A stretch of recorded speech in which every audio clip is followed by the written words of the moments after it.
What if we had gotten more Gigantamax forms in Pokemon Sword and Shield, or even some in Pokemon Brilliant Diamond and Shining Pearl? Well, we can see what that might look like thanks to PokeJamon and Elite 4 over on Instagram.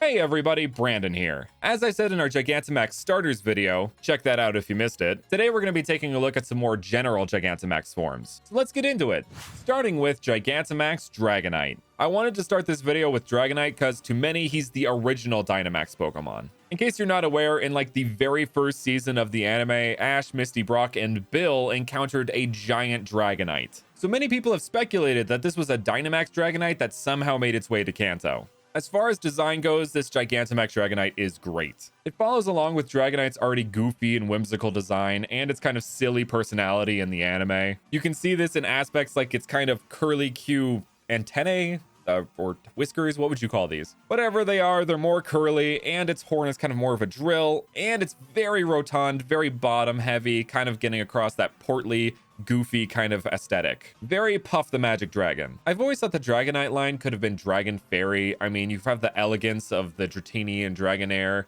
and then you have like the kind of goofiness of Dragonite. So I just kind of feel like Fairy would have fit it very well. That's just my personal opinion. Feel free to disagree. Actually, no, you can't disagree. Because I said so. That's why. Next up is the Pokemon that I felt like was the biggest missed opportunity for Pokemon Sword and Shield, and it's the literal Sword and Shield Pokemon, Aegislash. Why Aegislash wasn't featured in some way in Sword and Shield is beyond me. I don't get why. You have a literal Sword and Shield Pokemon. You could have added something different for it for Sword and Shield.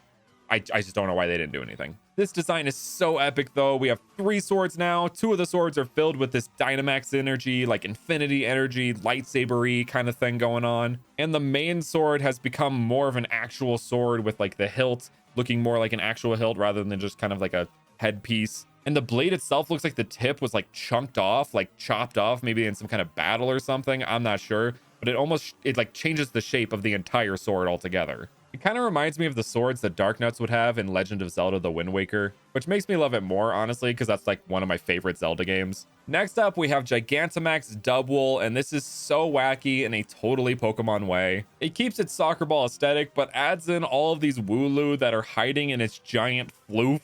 Even having the shiny Wooloo in there on the black patches, which is just so clever. It's one of those Gigantamax forms like the Gen 8 starters where it takes just one element of its design and accents it. In this case, they made the Dubwool only a little bit bigger, but made its floof massive, which is stellar because like that's what we love about Dubwool and Wooloo is their big old floof. I think it's super cute how all the Wooloo in its little floof also have the red eyes of the Dynamax, and one just has the Dynamax cloud floating over it. Like, the Dubwool isn't actually the Gigantamax form, it's just this singular Wooloo. Now it's time for Gigantamax Yanmega, and oh my goodness. I love this so much. Turning Yanmega into a helicopter, a Yanmega copter, if you will, is one of those things you see and you're like, oh yeah, that makes total sense. I mean, I wouldn't have thought of it, but it makes complete sense. Taking Yanmega's eyes and turning them into the cockpit and then its little side bulbs and turning them into the windows of the helicopter is just so inspired. It gives me the same vibes as Gigantamax Duraludon, just changing a Pokemon into something industrial, something man-made, which I love. This is such a great example of what we could have gotten with Brilliant Diamond and Shining Pearl had they incorporated the gimmick like Oris did. Speaking of, we have another example of that with Gigantomax Lucario. This form is a similar vibe to Gigantamax Machamp, with its burning hot fists kind of exuding that red glow. This form also plays up the steel elements of Lucario, giving it this giant collar, which kind of looks like those collars you'd put on your dog after they have surgery. But also it's got these gauntlets rather than like the spikes coming out of its hands. It comes out of these giant gauntlets. And even its hair, the like red parts kind of look like anvils in a way. Just these giant iron fist hair arms. Arms? Oh my gosh, it's giving me arms vibes. Twintel, eat your heart out with this form, I guess.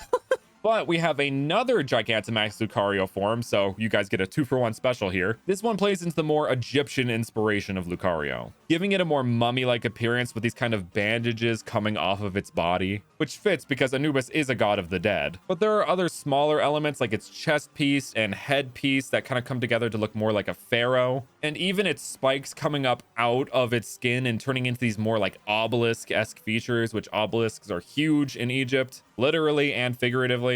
Also making black more of the design feature rather than the blue of Lucario to kind of emulate that Jackal Anubis vibe. I wanted to include both of these Gigantamax Lucario forms because they each highlight really great parts of Lucario's design. Next up, we have Gigantomax Dragapult. What I love about this form is that not only does it play up the whole dreepy launching aspect of Dragapult's design, but it takes the plane and turns it into more of like a helicarrier kind of thing going on, like kind of Avengers style, where it has planes flying off of an already existing plane, turning into a full-on dreepy launching fortress, all while keeping the sleek stealth bomber aesthetic that it had before. There's one note that I have, I don't really have many notes for these Gigantamax forms, but I would have made the body a little bit smaller and the tail a little bit bigger, because if you're going to put the little Dynamax ring around the tail, you're going to want the tail to be more of a feature, and the body proportions feel just kind of the same as normal Dragapult, obviously except for the head.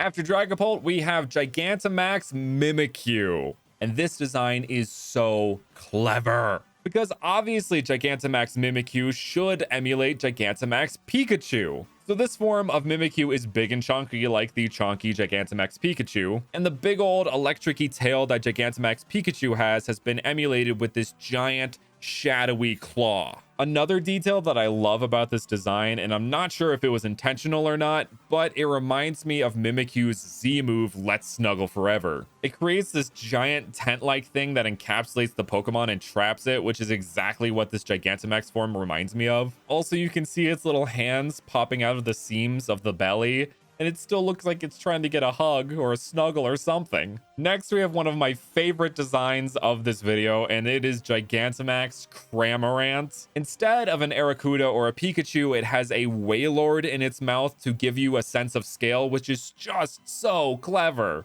I could totally see this thing's Gigantamax move relating to that Wailord, like GMAX Belch Blast or something, where it just shoots that Wailord at an unsuspecting Pokemon. Just this tiny little Pokemon getting a Wailord launched at it is the most hilarious image in my head. If we had actually gotten this GMAX form, I would have loved to see it in competitive play, just people sporting this Wailord gulping bird. Not that they probably would have used this because Cramorant's not the best for competitive, but it would have added a layer of humor that I think would have been super cool.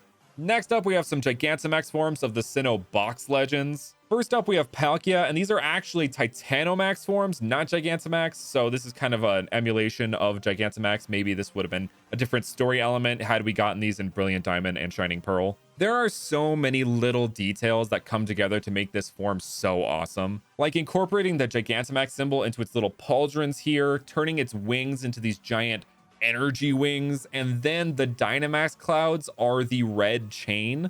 And as you can see, it has this red energy flowing from its gauntlets, almost like it's trapped. Like in the story, there would have been a forced Gigantamax or Titanomax form of Palkia by Cyrus. I love this form and would have much preferred it to what we got in Legends Arceus. Next up, we have Titanomax Dialga, and this has all the same elements that I loved about Titanomax Palkia. It has the Gigantamax symbol incorporated in the chest, it has the red chain incorporated in the Dynamax clouds, and it has the giant energy wings, but these are less of wings, and they kind of reflect Arceus' little gate thing that it has around its waist. And this one has more clear chains around its ankles. Palkia's, they kind of looked more like gauntlet energy coming out, but these ones are actually like chains around its wrists. And in this design, they've incorporated a lot more diamond imagery with like the diamonds along the neck, and in the like energy wings, there's like more diamondy shapes. If they had both had these forms, it would have been a really tough choice to pick which game I would have played. And next is Titanomax Giratina, and I adore this with a passion.